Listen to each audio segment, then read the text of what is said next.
Vijay Antony film corporation Meera Vijay Antony வழங்கும் Romeo வெற்றி நடை போடுகிறது.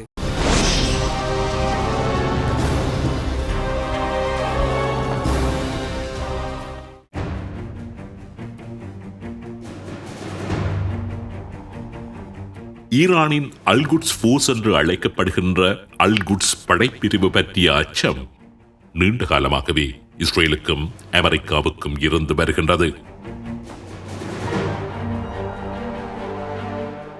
ஈரானின் மிக ரகசியமானதும் அதேவேளை ஆபத்தை விளைவிக்கக்கூடியதுமான அல்குட்ஸ் படைப்பிரிவை வழிநடத்தி வருகின்ற முக்கியமான தளபதிகளை அமெரிக்காவும் இஸ்ரேலும் தேடி தேடி வேட்டையாடி வருவதும் அந்த படைப்பிரிவு இந்த இரண்டு நாடுகளுக்கும் ஏற்படுத்திவிடக்கூடிய அபாயத்தை கருத்தில் எடுத்துத்தான்.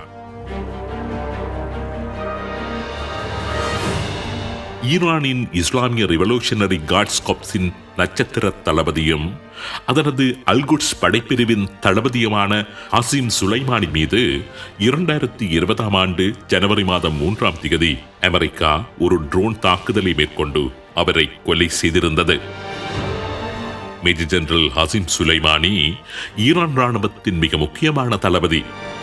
1979 ஆண்டு முதல் ஈரான் ராணுவம் சார்பாக பல்வேறு களங்கள் கண்ட ஒரு மூத்த தளபதி. ஈரான் ஈராக் யுத்த காலத்தில் operation Mersad, operation Karbala, operation Ramadan என்று ஈராக்கிற்கு எதிராக சுமார் 26 விசேட ராணுவ நடவடிக்கைகளுக்கு பொறுப்பாக செயற்பட்டு ஈரானுக்கு வெற்றிகளை பெற்றுக் கொடுத்திருந்த களமுனை கதாநாயகன். சிரியாவில் இடம்பெற்ற யுத்தத்தில் 21 சிறப்பு நடவடிக்கைகளையும், லெபனான், ஆப்கானிஸ்தான், குர்திஸ்தான் போன்ற இடங்களில் பலவிதமான ரகசிய நடவடிக்கைகளையும் மேற்கொண்டு ஈரானை ஒரு பிராந்திய வல்லரசாக மாற்றியதில் மிகப்பெரிய பங்கினை வகித்த ஒரு தளபதிதான் ஹசீம் சுலைமானி. மிக முக்கியமாக இஸ்ரேலின் இருப்பை அழிக்கும் நோக்கிலும் இஸ்ரேலுக்கு ஆதரவாக செயற்பட்டு வரும் அமெரிக்காவை மத்திய கிழக்கில் இருந்து அகற்றுவதை நோக்கமாக கொண்டும் ஈரானினால் உருவாக்கப்பட்ட அல்குட்ஸ் படைப்பிரிவை வெற்றிகரமாக நடாத்துவதிலும், அந்த பிராந்தியத்தில் ஹிஸ்புல்லா, அன்சரல்லா, ஹட்டாய்ப் ஹிஸ்புல்லா, ஹமாஸ் உட்பட ஏராளமான துணை ராணுவ குழுக்களை செயற்படுத்துவதில் மிகப்பெரிய வெற்றிகளை கண்டு வந்த அவரது திறமை மீது கொண்ட அச்சம் காரணமாகவே ஹசீம் சுலைமானியை களத்தில் இருந்து வெற்றிகரமாக அகற்றியிருந்தது அமெரிக்கா. அதேபோன்றுதான் அல்குட்ஸ் படைப்பிரிவின் ஆயுத விநியோகங்களுக்கு பொறுப்பாக இருந்தவரும், இஸ்ரேலுக்கு எதிராக ஹிஸ்புல்லாக்களின் நடவடிக்கைகளுக்கு பொறுப்பாக செயற்பட்டவரும் 1980 ஆண்டு முதல் 43 வருடங்கள் அல்குட்ஸ் படைப்பிரிவின் ரகசிய நடவடிக்கைகளில் ஈடுபட்டு வந்தவருமான பிரிகேடியர் ஜெனரல் ரசி மௌசவி 2023 ஆண்டு டிசம்பர் மாதம் 25ஆம் தேதி அன்று சிரியாவில் வைத்து இஸ்ரேல் வான்படை மேற்கொண்ட விமான தாக்குதலில் கொல்லப்பட்டார். கடந்த ஏப்ரல் மாதம் 1ஆம் தேதி இஸ்ரேலின் விமான குண்டு தாக்குதலில் கொல்லப்பட்ட பிரிகேடியர் ஜெனரல் முகமது ரசி ஜியாயிடியும் ஈரானின் அல்குட்ஸ் படைப்பிரிவின் ஒரு சிறப்பு தளபதிதான். 46 வருடங்கள் படைத்துறை அனுபவத்தை கொண்டவர்.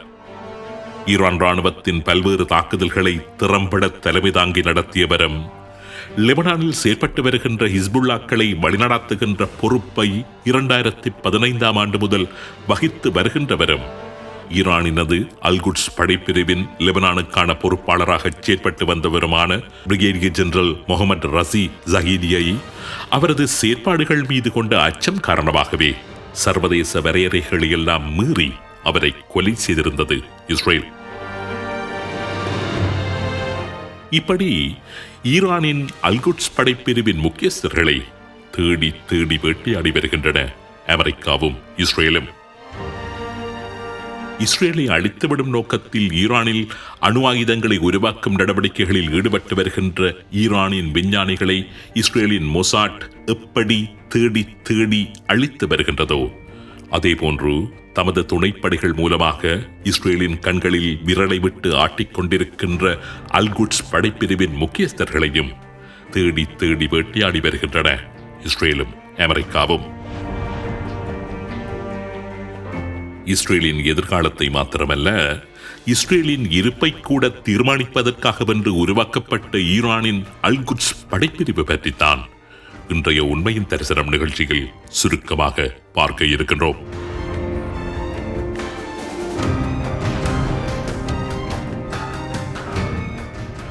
ஈரான் ராணுவத்தின் முக்கியமான 5 படைப்பிரிவுகளில் ஒன்றுதான் இந்த அல்-குட்ஸ் ஃபோர்ஸ்.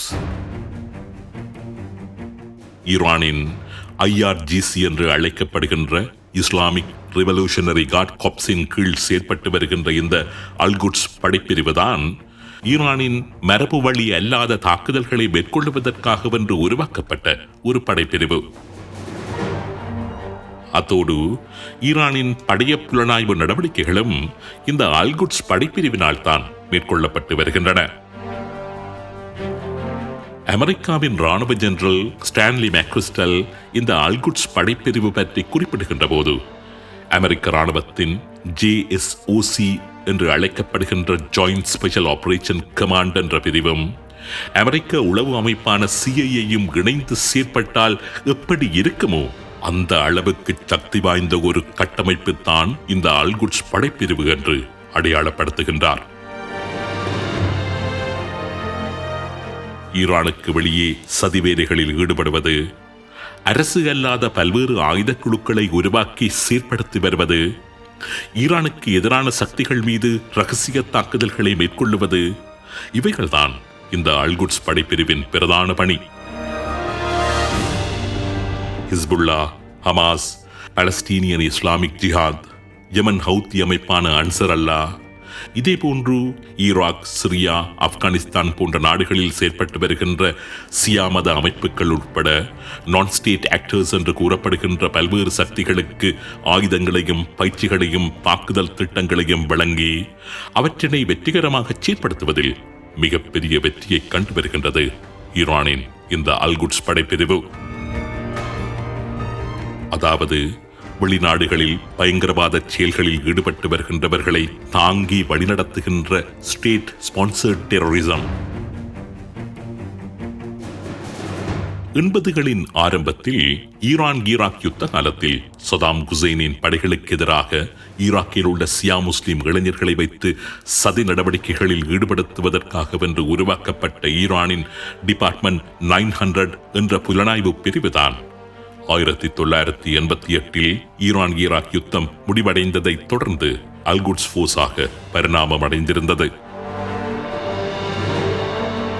அதன் பின்னர் ஈரானின் பாதுகாப்பை முதன்மை நோக்கமாகவும் முஸ்லிம் தேசங்களை விடுவித்துக் கொள்வதை 2வது நோக்கமாகவும் கொண்டு தனது செயற்பாடுகளை உலகம் முழுவதும் விஸ்தரிக்க ஆரம்பித்தது இந்த அல்-குட்ஸ் படைப்பிரிவு.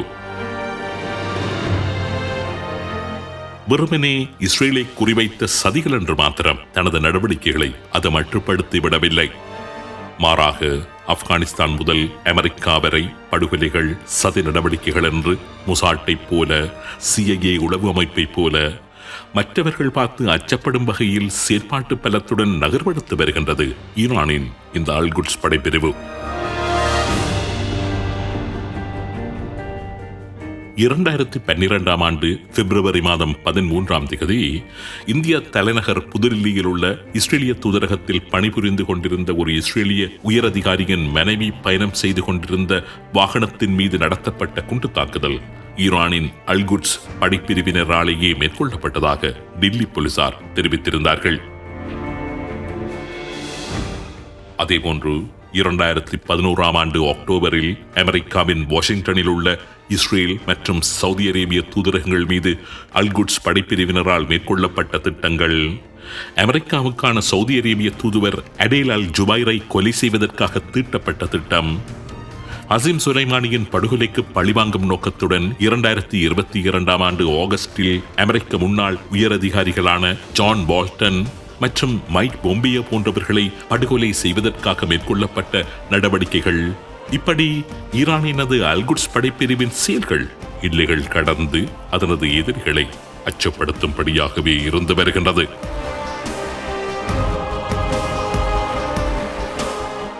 இவையெல்லாம் ஒருபுறம் இருக்கட்டும், அல்-குட்ஸ் ஃபோர்ஸ், அதாவது அல்-குட்ஸ் படைப்பிரிவு என்பதன் உண்மையான அர்த்தம் என்ன தெரியுமா?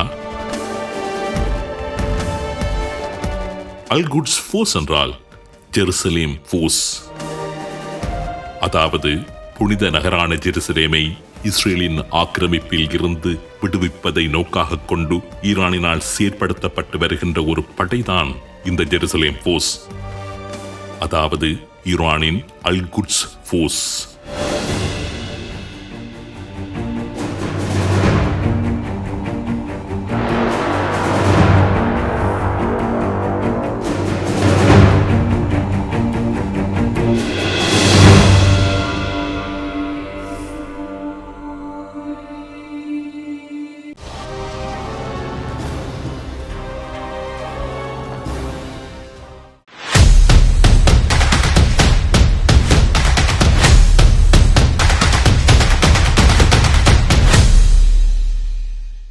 விஜய் ஆண்டனி பிலிம் கார்ப்பரேஷன் மீரா விஜய் ஆண்டனி வழங்கும் ரோமியோ வெற்றி நடை போடுகிறது.